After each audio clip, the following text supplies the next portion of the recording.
Welcome to Tiger Talk, episode 25. Today we have a bonus episode for you, which I know I feel good about because I don't have to answer any stupid trivia today. So I'm feeling really good.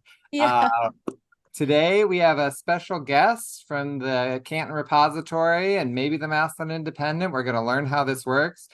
Peter Holland Jr., welcome to the show. Hey Scott. Hey Becca. Thanks for having me on. I'm honored. Awesome. Well, we're excited to have you. Tell us a little bit about your background to start off. Like, how did you get from where you started to Canton Massillon? Well, first things first, I'm not from Ohio. I'm actually from South Florida. I graduated at Florida National University up in Miami. I went to a small town paper. I worked for a small town paper called McPherson Sentinel in McPherson, Kansas. It's basically just 1 hour west from Wichita. And I basically cover all the county schools there, including the main attraction, McPherson High School. So the main attraction is basketball over there, kind of the same way Massillon is for football. The first thing I'd like to know is you've seen all those other places.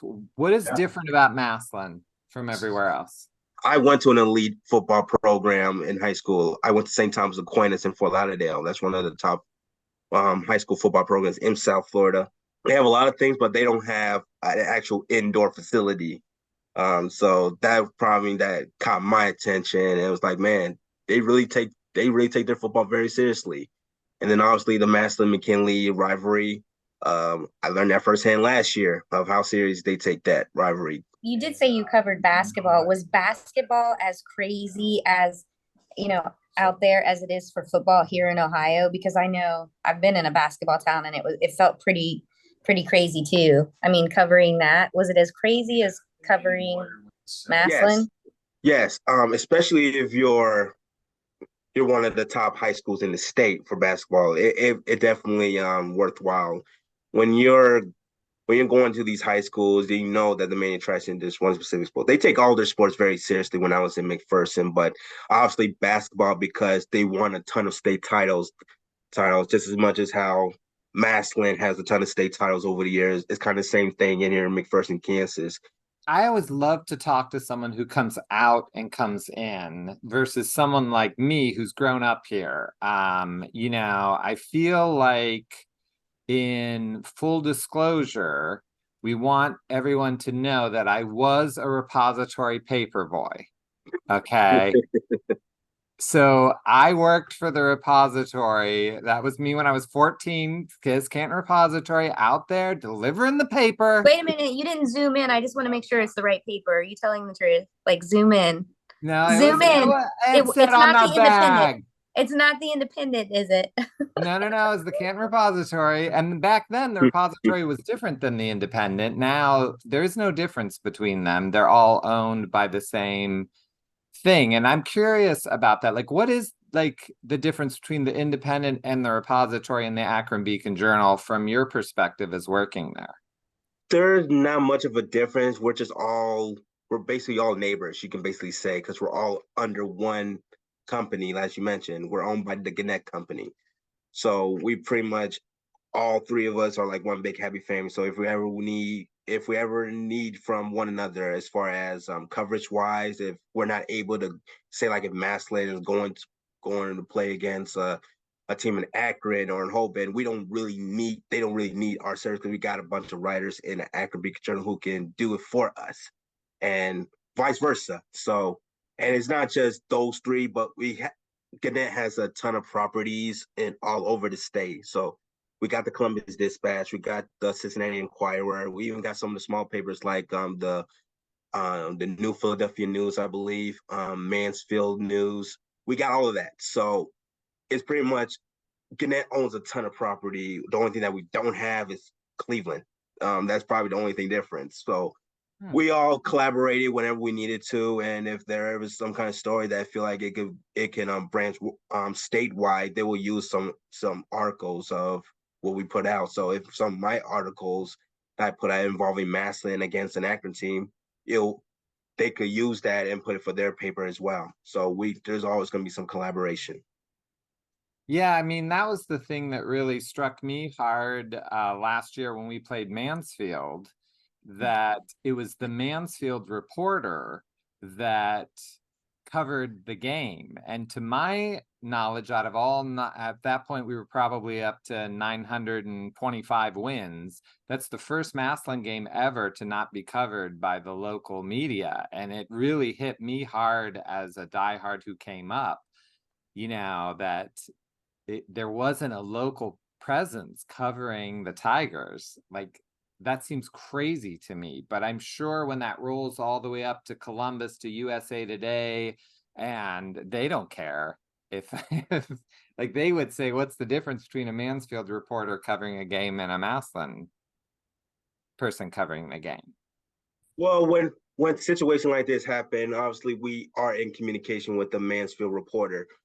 We would usually, it's a procedure where we see from both sides. So you won't necessarily see it from a Mansfield side or from a Massillon side. We try to keep it as generic as possible. We'll get the quote from what Nate Moore said after the game, or we'll see what the Mansfield coach had to say too. So it just really just how it depends on the flow of the game and what the story are they looking at. So that's pretty much what we see when we're collaborating, because Mansfield is part of us. So that's pretty much of what you see there, and what you see most of the time when there's not a home game in the county. So once once um once we have that game covered, we can put the focus on the other Stark County team that we have not really getting a chance to go to. So if What other we have Stark County team needs covered? What, Becca? Just kidding. I said, what other Stark County team needs covered? That's what I said. I'm just kidding. Sorry. Sorry. I got you. I hear Yeah. you. So what's going to happen when, we only have 2 away games? One is in Stark County, obviously, and the Right. other one's in Austin Town Fitch. So who's going to cover that? That I'm not really sure. We'll probably cross that bridge when we get there. It depends on what local areas are here. But Mhm. if there is a possibility of me going out there, I mean, it would have been the first. Actually, one of my first road game was actually at Fitch, and that's when I was covering McKinley versus Fitch. So it would have been the first times, and I've been to the Okay. Youngstown area. So if it has to, most likely I might be able to make the trip there. So what happened? You said you've made the trip there before. So what happened? Why did things change because Easterling covered everything for us? I mean, if you go back, I mean, he covered everything like Massillon. So why did everything change why didn't you become Easterling? I loved the article that you wrote about the dad and his 2 boys, and I thought that was really well written. And Easterling wrote articles like that too. And I thought, it's a nice change to just who won, who lost, what the coach says, because I know it's hard to get quotes from Coach Moore. He is not the easiest person to get quotes from. So what, like, Scott's laughing because he knows too. And Tiger Dog Not, is no not easier. from me, though. Oh, he'll answer my Okay. questions. I'll tell Yeah, you that. no, he doesn't. Sometimes he just gives the straight answer. But what changed? Like what changed? What really changes really is Easterling. Easterling was a sports editor. I think that's probably one thing. He pretty much run that entire sports department, whatever Massillon related stuff. That for me is I'm general assignment. That's basically my position. So when they hand me the Massillon beat, they want me to do. I want to say exactly what Easterling does, but I'm also doing other things along the way as well. Like I said, it's not just I'm covering Massillon. I'm going there every Friday. I'm meeting with Nate Moore every week. Nothing has really changed in that regard. We're always going to have Massillon covered regardless. But other position that I also do is I keep track with all the Stark County players and how they're doing as far as recruiting goes. If there's a story there goes, I could probably fit that in as well. But a lot of times when football season comes around, we always try to keep the focus on Massillon football. So Yeah, that's not really. I think So maybe it's just difficult because he was here. Like I saw him every day.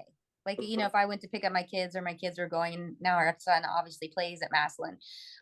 Like he was writing 4 or 5 articles a week. So is the paper not like they don't want you covering just Massillon?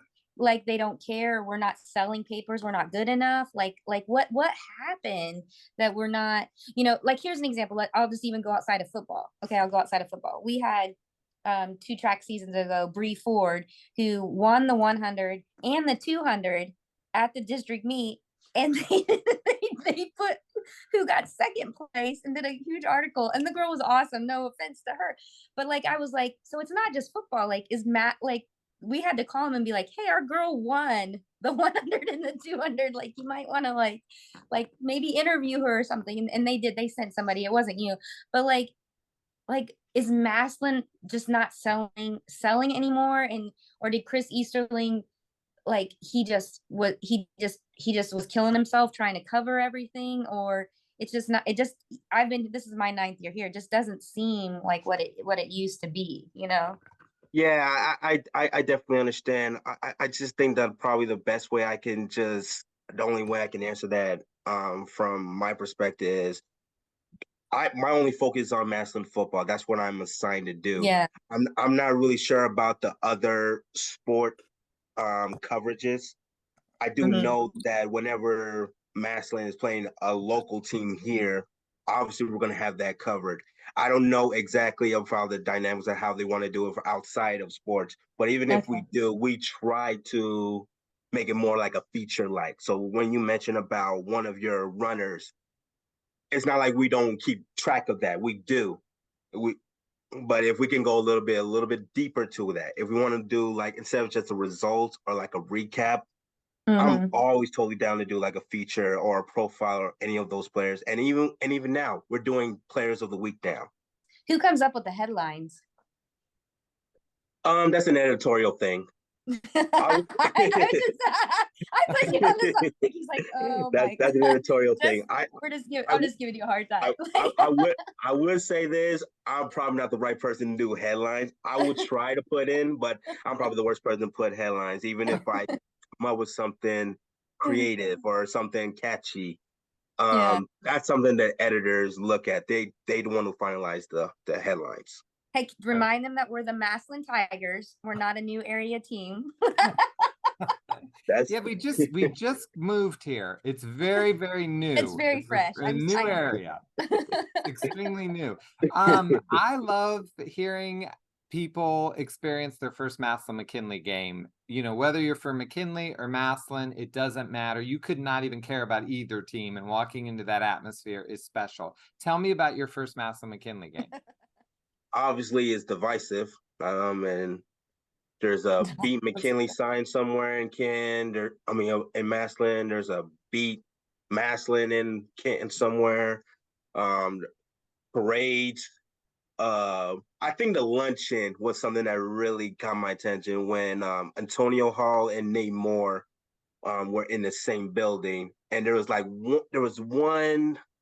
And they were giving out Q&A questions. They were doing Q&As. And there was one person, I don't know who exactly was. He was asking some question involving the Massillon coach. I don't know specifically, and I probably won't even disclose that. But it was definitely a shot at Nate Moore. And I was like, is this what we're coming down to? Are you guys really? Is this that kind of rivalry where we're just throwing shots at each other? Like, that was the mayor of Canton. That's what it was. It was the mayor. Becca, you were there, so I was uncomfortable there. I was uncomfortable, and I'm a reporter. I'm trying to be in both sides, and I'm saying, wow, like that's how crazy it was, and going to the game, obviously I got to come super early because of how crowded, how packed it will be. But just seeing red on one side, orange on the other, and I'll see some fights. Literally, I'll see some fights by one McKinley guy and one Massillon just going at each other, and in security have to break them up. One got to get kicked out. Like, man, this is that was wild. On your side, Scott. That was section 14 because the assistant superintendent went running across the field and tried to climb over. It gets wild. It gets wild. I mean, I thought it would be like it just reminds me of an actual college football atmosphere because I grew up watching Miami and FSU, and they take that rivalry Oh. seriously. Kind of the same way Ohio State and Michigan take that rivalry serious. Mhm. I get that same vibe and energy with McKinley and Massillon, and I Yeah. love it. I enjoy it. It's crazy, but it makes the football worth fun and worthwhile. So it's cool.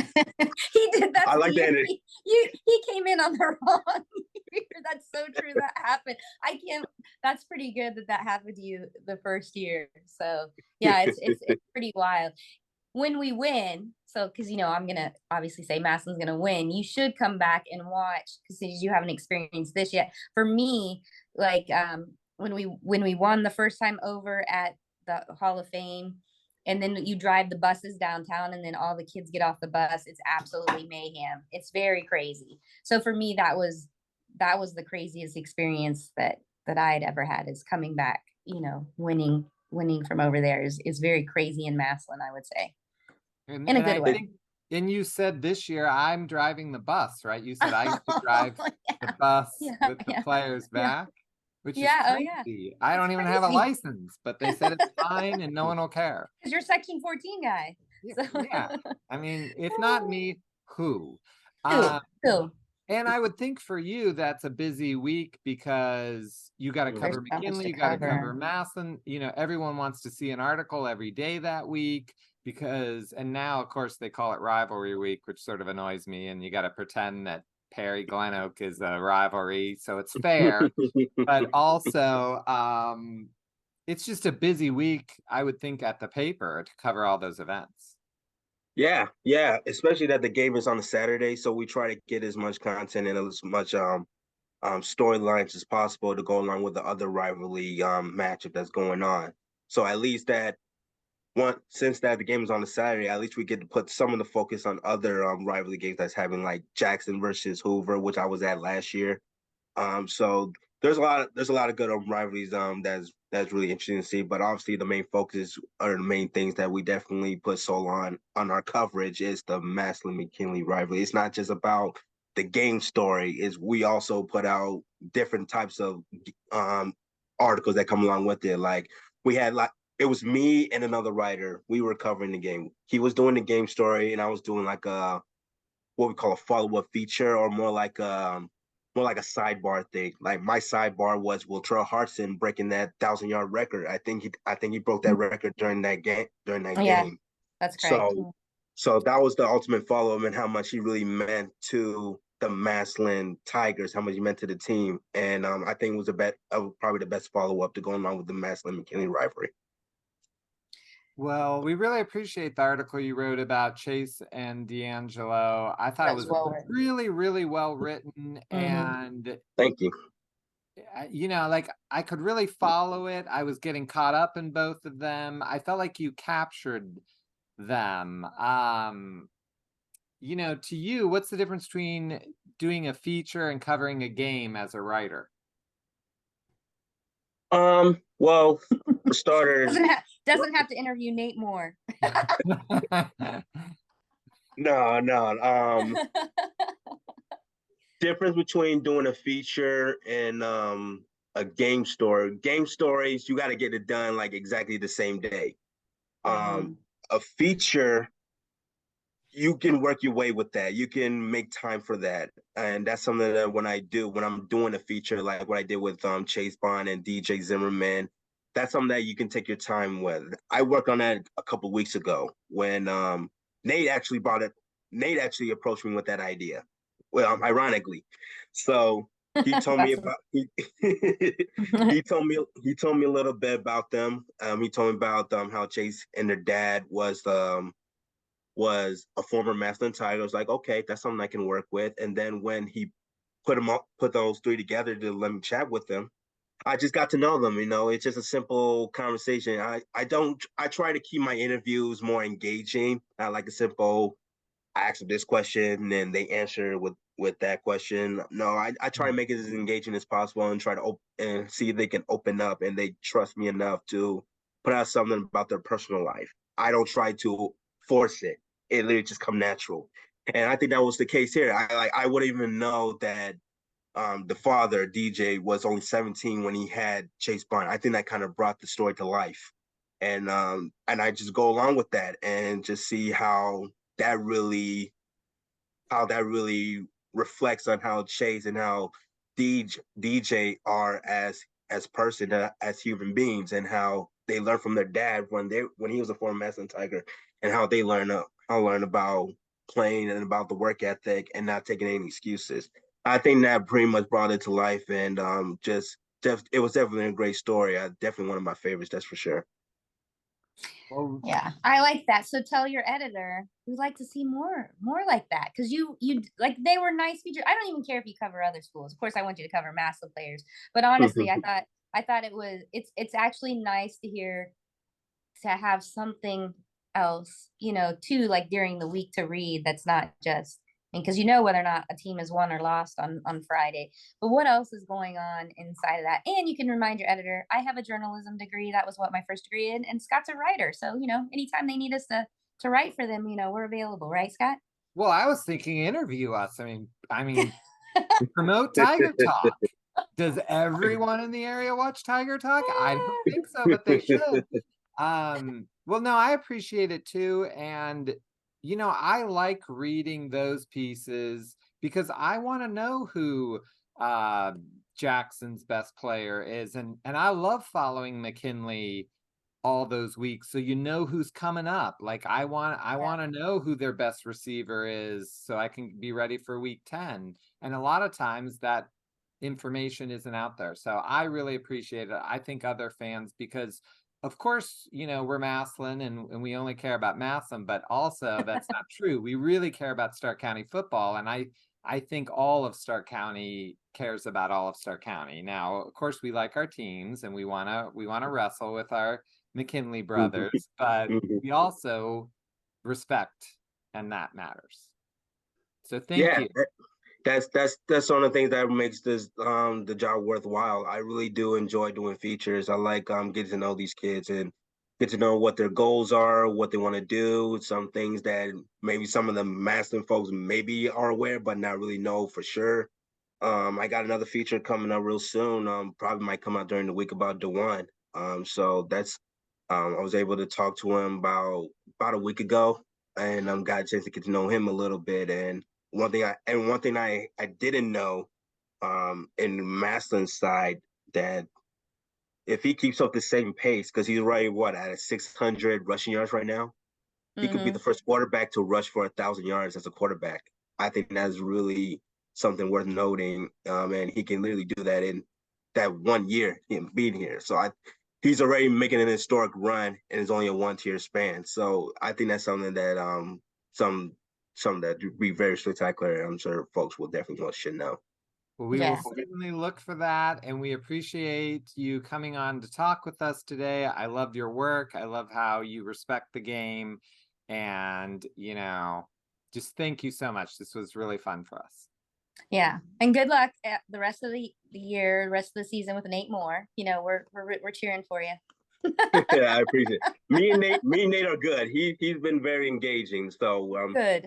So far, so good. I can't complain. Yeah. He said it himself that we're all here for the kids, and that's all I'm here for. I'm just here for the kids as well. I want them to do well just as much as you do. Are you gonna what? You're not gonna TIG and I get to ERS? Oh, okay. Nate isn't here. You always say TIG, and Nate always says ERS. Since the beginning of this show, I've never understood why you don't say TIG and I get to say ERS, but you let Nate say. Now Nate isn't here. I know that's how we always do the show. I don't know what to do. Nate's not here. I know, like my other half's not here. But okay, well, thank you for coming, and everybody out there. Until next time, TIG, ERS.